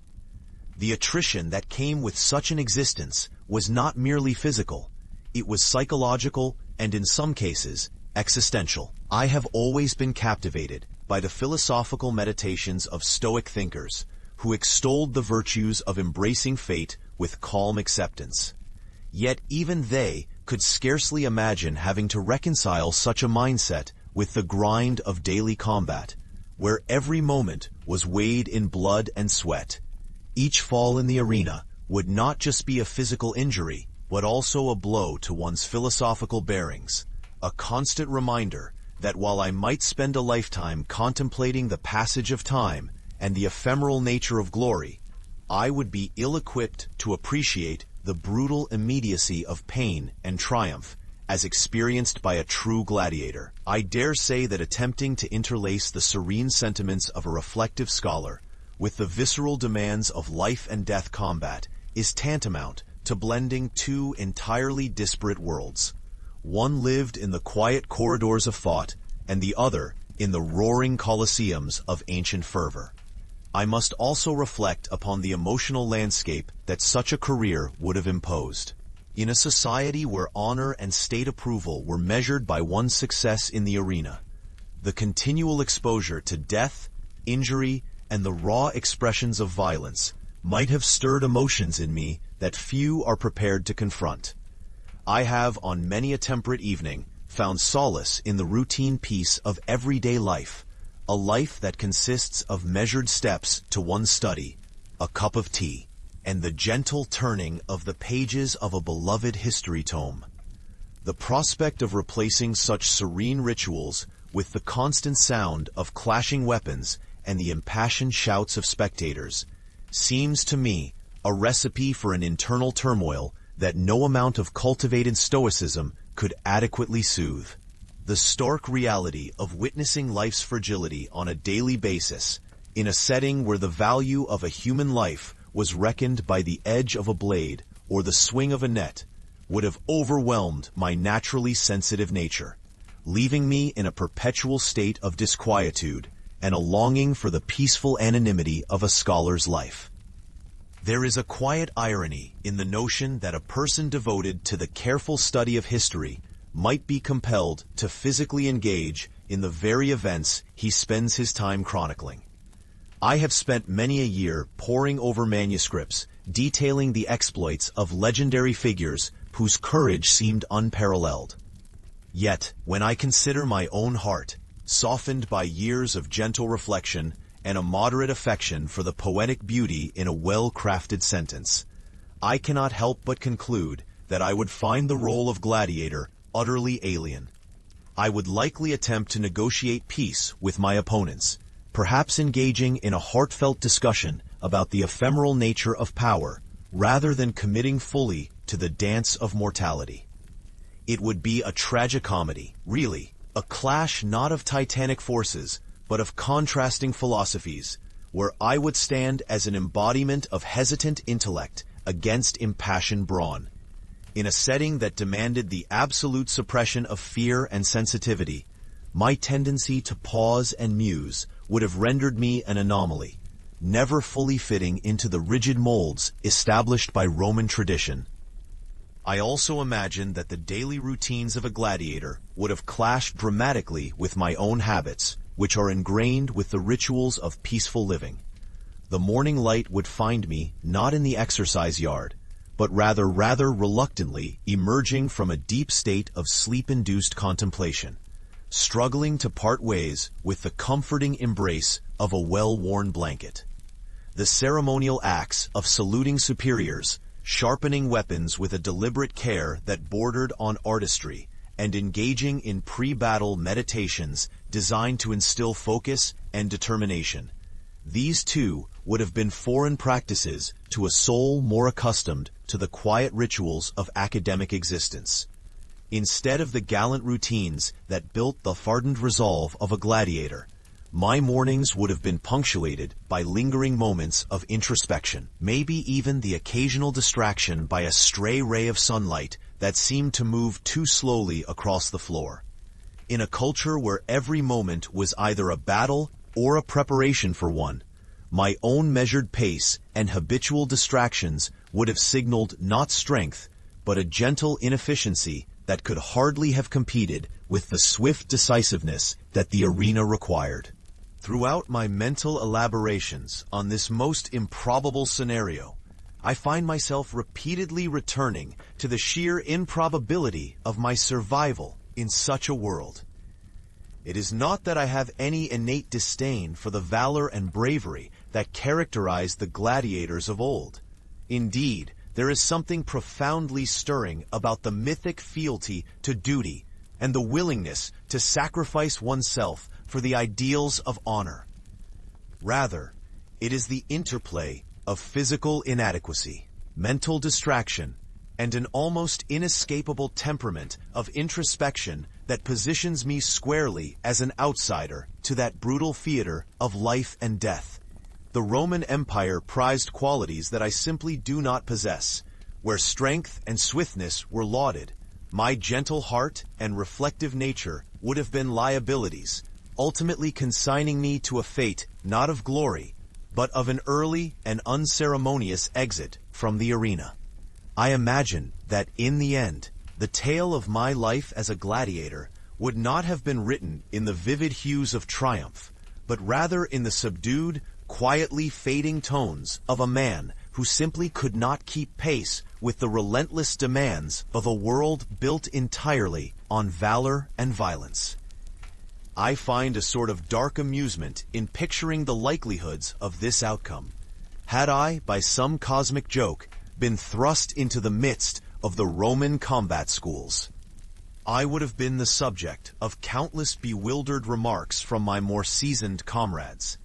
They would have whispered of my inexplicable need to pause before each clash, to offer a glance at the intricate embroidery on the edge of my leather sandals, rather than focusing on the combat at hand. I am certain that, in the heat of battle, the arena itself would have seemed to slow down around me as I desperately searched my inner repertoire for the appropriate philosophical quote to diffuse an impending conflict.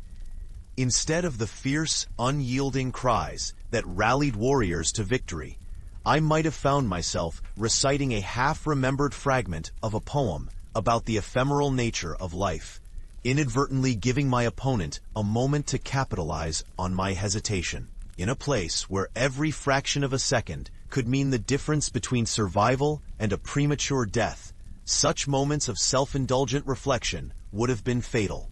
Once more, I return to the jarring divergence between the cultivated calm of a historian and the robust, unyielding demands of gladiatorial combat. Every aspect of that ancient life, from the physical rigor demanded by training routines and the necessity of a properly ingested mealtime, to the cultural pressures that forced one into a persona of unabated ferocity, would have worked in tandem to expose my inherent unsuitability for the role. I have always found comfort in the slow-moving, deliberate cadence of academic pursuit, where each idea is given the space and time to mature fully into a well-considered opinion. In the gladiatorial arenas of old, however, there was no luxury of time. A moment was all that separated victory from ruin, and a fleeting lapse of concentration could shatter even the strongest of warriors' defenses.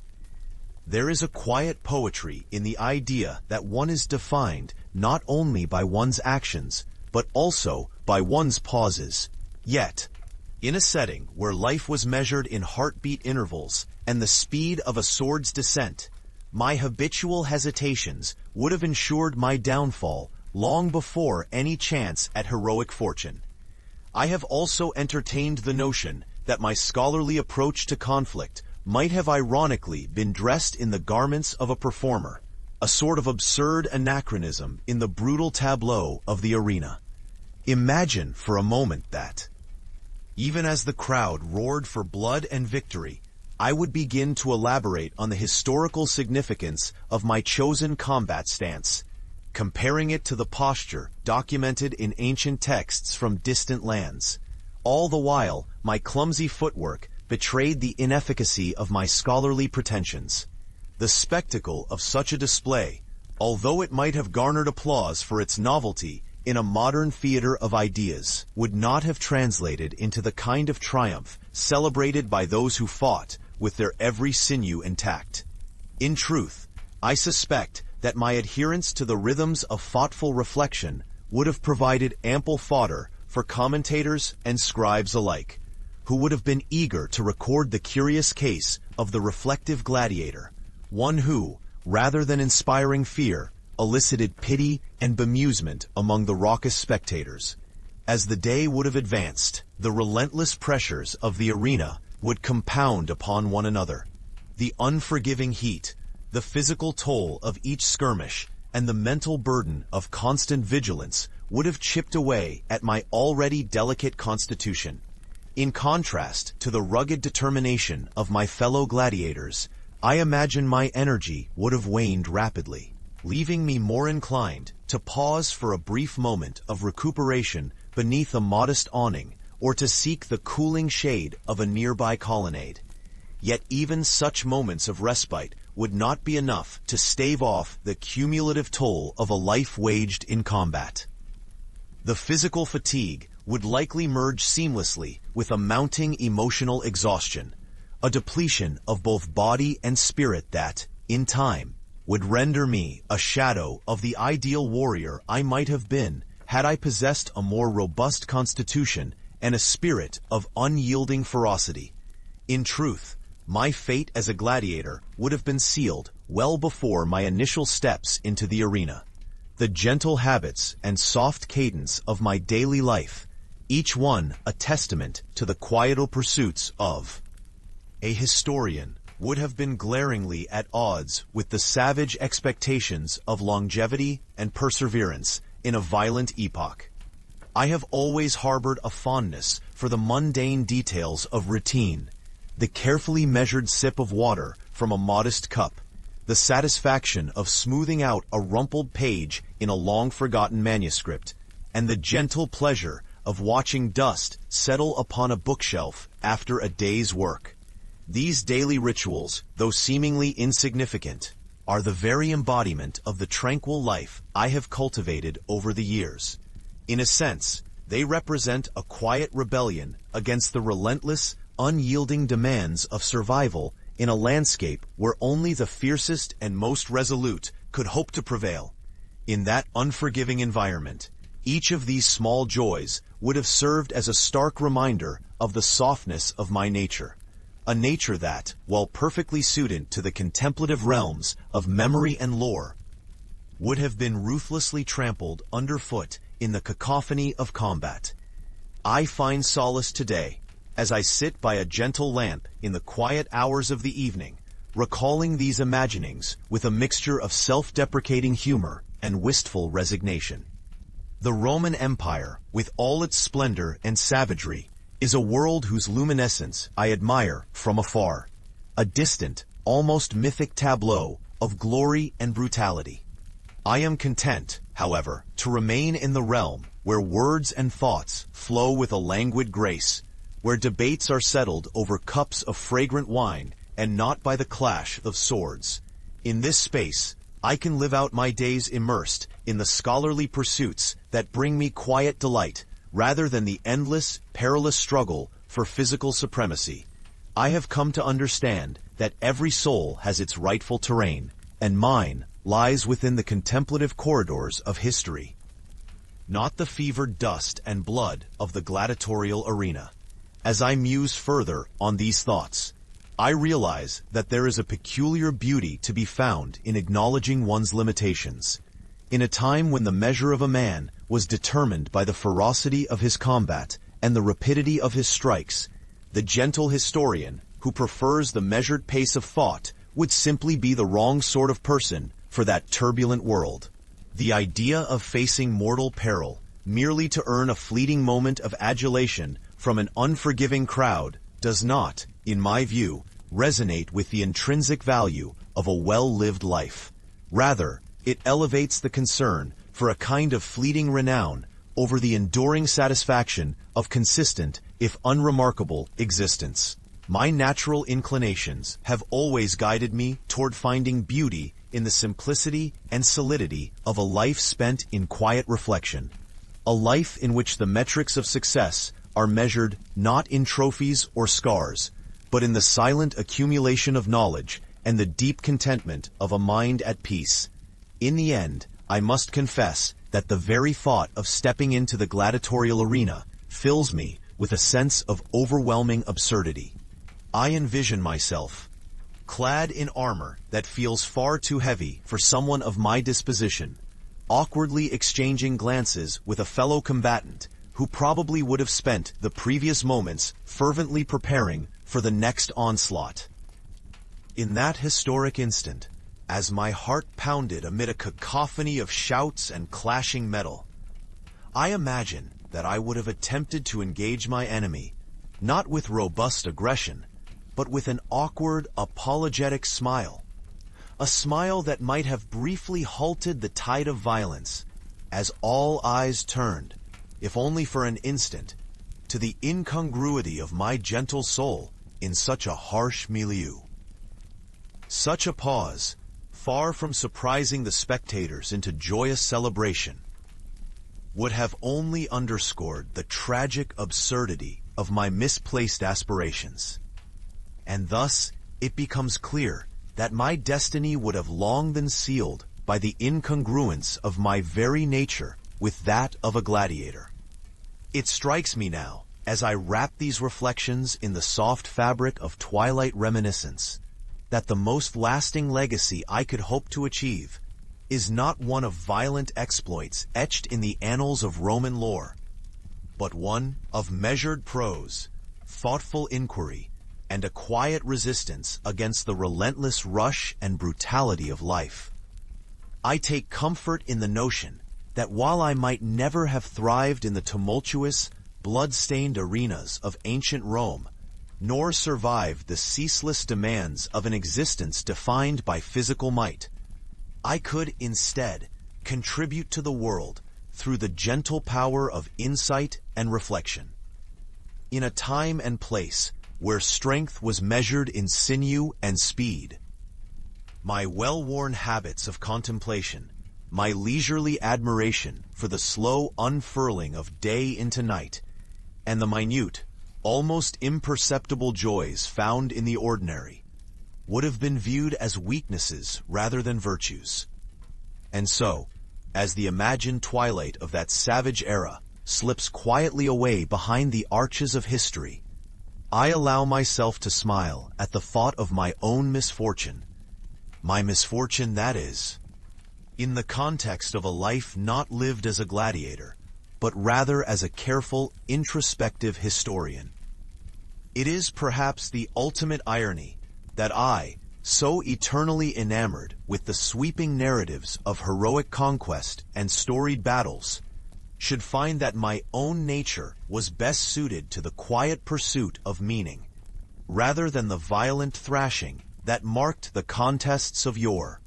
The Roman Empire, with its grandeur, its fierce spectacles, and its ceaseless demand for raw martial prowess, remains a realm reserved for those whose hearts beat in time with the drum of battle. A time, it seems, to which I, with my tender affections for the slow and deliberate, could never truly belong.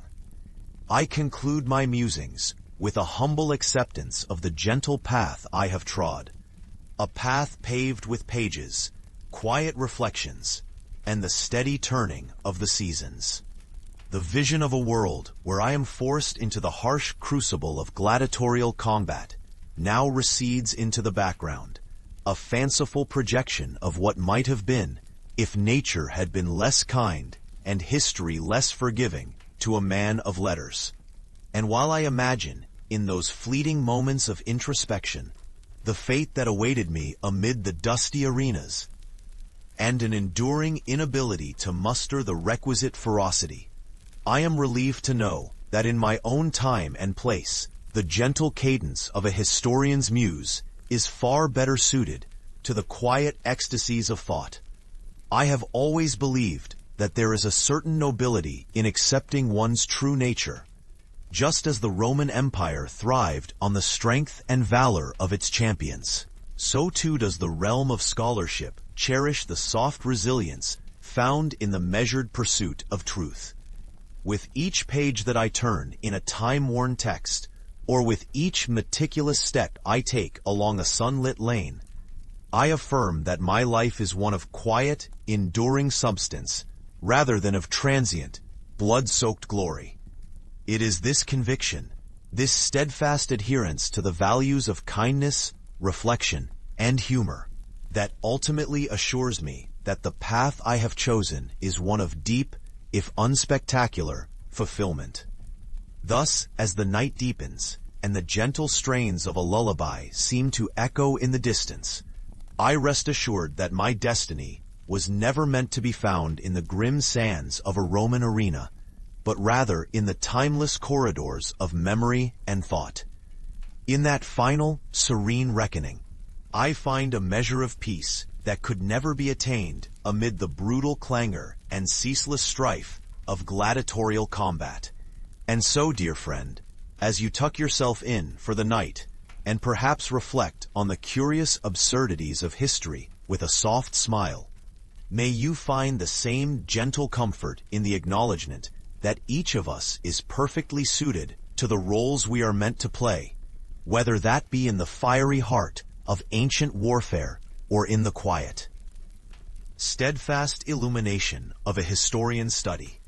I suppose, then, that if fate ever decreed an alternate life in which I took up the weapons of a gladiator, I would have been doomed from the outset, not through a lack of courage per se, but rather by the overwhelming mismatch between my intellectual innate disposition and the savage necessities of a blood sport. Imagine, for instance, the scene where I am confronted with an adversary whose glare alone appears to cut through the very air. In such a moment, while others call forth the fires of battle from within, I might have found myself pausing to consider the finer points of athletic training, perhaps even penning a short note on the optimal stance for balancing between offense and defense. Such behavior, far from inspiring admiration, would have only confirmed the unsuitability of my gentle nature for that brutal art. It is tempting, in the quiet hours of midnight reflection, to fantasize about a life unburdened by the constant demand to prove one's mettle. But for a person like myself, there is an ineffable satisfaction in embracing the soft, sometimes unremarkable, continuity of everyday life. A continuity that allows one to derive pleasure from the simple act of being, without the necessity of competitive triumph or public acclaim. The Roman arenas, with their roaring crowds and truncated moments of glory, would have swallowed me whole, leaving little behind but a series of comical misadventures recorded in the quiet margins of history. And so, I find solace in the realization